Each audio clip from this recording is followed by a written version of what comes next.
Morning সবাইকে। সকাল সকাল বেরোয় গেলাম, এখন 11:30 বাজে। দুজন মিলে এখন যাচ্ছি মালদা বাস স্ট্যান্ড। মালদা থেকে সোজা রায়গঞ্জ চলে যাব। কালকে রাত্রিবেলা এসে পৌঁছেছিলাম, কালকে আমরা 10টার সময় এসে পৌঁছেছি। তো অত রাত্রে ছোটরা বাড়ি যায়নি, তো আমার বাড়িতেই ছিল, রাত্রিবেলা ছিল। এখন সকাল হলো, এখন আমরা খাওয়া দাওয়া করলাম। খাওয়া দাওয়া করে ছোটকে রেখে আসি, ও বাড়ি চলে যাবে। আবার 1-2 দিন রেস্ট করে আবার নতুন কাজে বেরোবো। হাতে প্রচুর কাজ, যেতে পারি না অতগুলো, মানে দিনে মিনিমাম আমার কাছে 10টা করে খবর আছে। আবার এরপরে 2 দিন রেস্ট করবো, কারণ কলকাতা থেকে আসলাম, একটু রেস্টের প্রয়োজন, গাড়িটারও রেস্টের প্রয়োজন। 2 দিন রেস্ট করে তারপরে শিলিগুড়ির জন্য বেরোবো। তারপরে মালদাতে অনেক খোঁজ আছে, অনেক খবর প্রচুর, বললাম না দিনে 10টা করে খবর আছে। এবার নেক্সট প্ল্যান শিলিগুড়িতে বেরোবো এই 2-3 দিনের মধ্যে।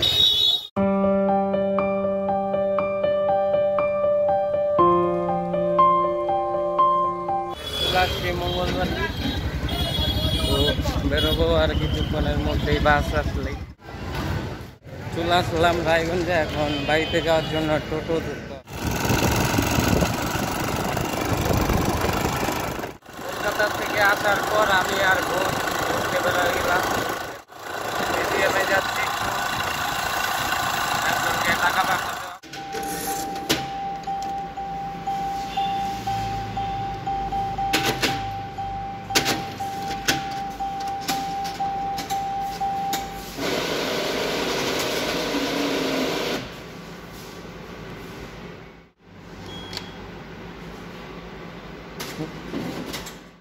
এখন বাজে 5:45 আর এখন চলে আসলাম আমি চুল কাটার পর ঘরে, চান ঠান করে ঘরে চলে আসলাম। আর তারপর দেখছি আজকের ভিডিও কত ভিউ হলো, দেখছি 615। একটা বাউল গানের ভিডিও এডিট করতে হবে, কারণ 3-4 দিন ধরে ভিডিও এডিটিং হয়নি, এখন করতে হবে তাই। তো চলে আসি এখন একটু কম্পিউটারে বাউল গানের ভিডিও কপি করার জন্য। কম্পিউটারটা অনতে অনেক লেট হয় বলছিলাম তো। সাহেলের হাত থেকে ফোন করে ফোন ভেঙে গেছিল, ওই ভিডিওটা তো আমি দেখিনি, সময় পাইনি সেদিন।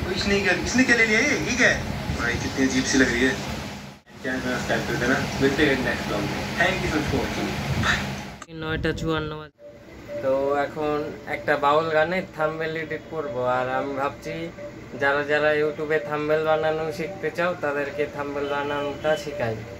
অনেকজনই বলে আমি থাম্বনেল বানাতে পারি না, কেমন করে বানাবো। তো তাদের জন্য আজকের এই ভিডিওটা। থাম্বনেলটা যে বানাবো প্রথম থেকে শেষ পর্যন্ত একদম সবটা দেখাবো। ভিডিওটা দেখলে তোমরাও শিখে যাবে থাম্বনেল কি করে বানাতে।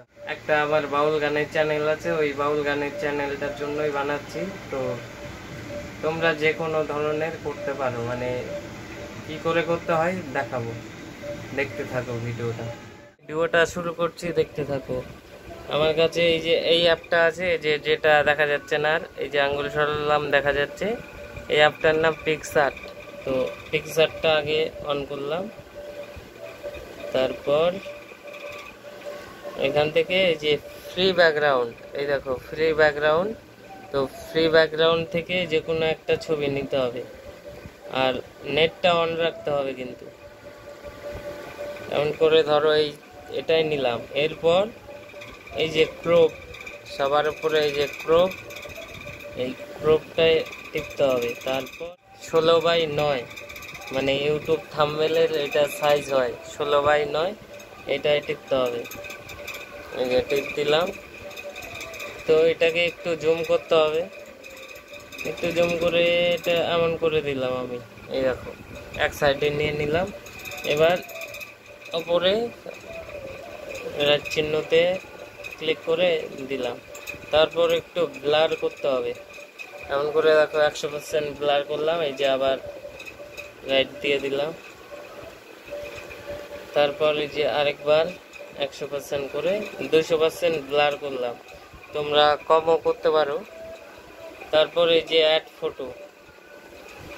ফটোতে গিয়ে এই ছবিটা নিব। এখন এই দেখো ছবিটা নিলাম, এই যে উপরে অ্যাড করে দিলাম। এবার এটাকে এমন করে এই যে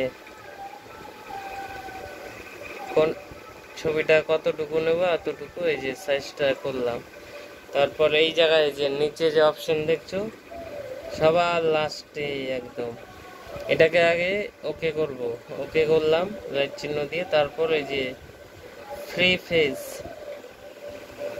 এটা সবার লাস্টে। তারপর একদম বাঁদিকে পার্সন এই যে এটা দেখো এই যে হয়ে গেল। এটা কিন্তু একদম কাটা হয়ে গেল আমার। এই দেখো রাইট চিহ্ন করলে এই যে বড় হয়ে গেল, মানে কাটা হয়ে গেল এই দেখো। তারপর এই যে বাঁদিকে এবার কাটায় যদি কোনো প্রবলেম হয় তখন এই যে উপরে রবার দেওয়া আছে, এই যে রবার দিয়ে মুছতে পারবা সবাই। ছবিটা এমন করে জুম করে নিয়ে তারপর মোছা যাবে। কিন্তু আমার একদম রাইট হয়েছে, মানে ঠিকঠাক আছে, তাই কিচ্ছু করলাম না। তারপর এটাকে সেভ, এই যে উপরে ডাউনলোডের মতো চিহ্ন, এটা সেভ। তারপর পিকচার থেকে বের হয়ে গেলাম। এবার এই যে রিমিনি অ্যাপটা, এই রিমিনি অ্যাপে আসলাম। এটাও নেট লাগবে, অন করলাম। যে আপলোডিং হচ্ছে, মানে রিমিনি অ্যাপে মুখটা পরিষ্কার করার জন্য কালো ছবি একদম পরিষ্কার হয়ে যায়। এই দেখো হয়ে গেল। এবার এটাকে এমন করে টানতে হবে, ছবিটাকে একদম ডান দিকে চাপালাম আর এই দাগটা একদম বাঁ দিক পর্যন্ত। তারপর এই যে ডাউনলোডের চিহ্ন, এটা এই যে সেভ। এবার দেখো এই যে সেভ হয়ে গেল। এবার এই অ্যাপ থেকে বেরোচ্ছি, রিমিনি অ্যাপ থেকে। এবার আরেকটা অ্যাপ আছে মনের আবেগ, এই মনের আবেগ অ্যাপটায় গেলাম। আগের থেকে অন্য একটা এডিট করছিলাম তাই দেখাচ্ছে। এই দেখো অ্যাপটায় গেলাম, পরে এটা এই ওকে করলাম। তারপর এই উপরটায় 3 ডট, এটা টিপ দিয়ে এই যে ফ্রেম সাইজ চেঞ্জ, এখানে গিয়ে কাস্টম সাইজ করা আছে, এটাকে ইউটিউব থাম্বনেল করতে হবে। ইউটিউব থাম্বনেল করে নিয়ে ওকে সেভ। এবার এখানে কি লিখবো, এবার ধরো এই গানটাকে এখানে গিয়ে আমি কপি করলাম টাইটেলটা, এই যে টাইটেলটা কপি। এবার আবার মনের আবেগ অ্যাপটায় ঢুকে গেলাম। এবার এই যে সবার বাদিকে অ্যাডে গেলাম, এই যে টাইটেলটা দিয়ে ওকে, এই যে চলে আসছে। এটাকে এমন ধরে এই যে গোল, এটা ধরে এই যে ছোট বড় এমন করলাম। তারপর এই যে ফন্ট, মানে কেমন স্টাইল করতে হবে এটা, কোনটা করব যেটা তোমাদের ভালো লাগবে সেটা। তারপর এই যে ওকে, এই দেখো অনেক কয়েকটা লেখা তো, তাই এই ফন্টে মানাচ্ছে না, কিন্তু এটা অন্য ফন্ট দিয়ে দেখি, এটা দিয়ে দেখি। হ্যাঁ এটা তাও ঠিকঠাক লাগছে। সুন্দর সুন্দর কয়েকটি বাউল গান, শেফালি মণ্ডল বাউল বোঝা যাচ্ছে।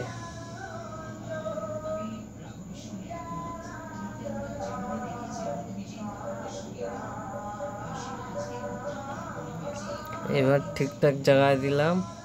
এবার এটাকে ব্যাকগ্রাউন্ড, মানে সাইডটা একটুখানি কালো করতে হবে। এই যে এখানে কালোটা টিপ দিয়ে এই যে এই লম্বা দাগটা এমন টানতে হবে। এই দেখো সাইডটা কালো হচ্ছে। এটাকে আমি 17% করে দিই, ভালো লাগবে। হ্যাঁ 17% হয়ে গেল। এই যে সাইডে নিয়ে আসলাম। তারপর একে কালার চেঞ্জ করতে হবে লেখাটার। নিয়ে গেলাম, এটা কেমন লাগছে, এই সবুজ, আরেকটা সবুজ, নাকি হলুদ করবো? না হলুদটা মানাচ্ছে না, কারণ শাড়ির কালারটা হলুদেই হয়ে যাচ্ছে ধরতে গেলে। আর এই সাইডটা ফুল ছিল যে, ওটার জন্য হলুদ মনে হচ্ছে। এই কালারটা তাও ঠিকঠাক একটু একটু আছে, তো এটাই নিয়ে নিলাম।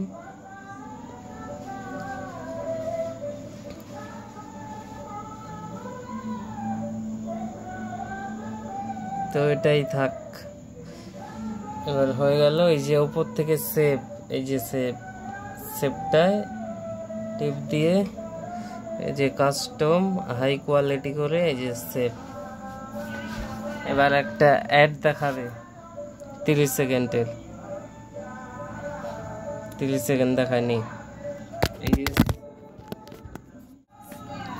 ফোনটা পড়ে গেছিল আমার, এই যে আবার হাতে নিলাম। তো এই যে এটা কিন্তু সেভ হয়ে গেছে কিন্তু। এবার এই যে গ্যালারিতে চলে আসছে ছবিটা, এই দেখো চলে আসছে। তো কে কেমন বুঝতে পারলে নাকি জানি না, না বুঝতে পারলে কমেন্ট করো, আবার তোমাদের জন্য ভিডিও করে দেখাবো।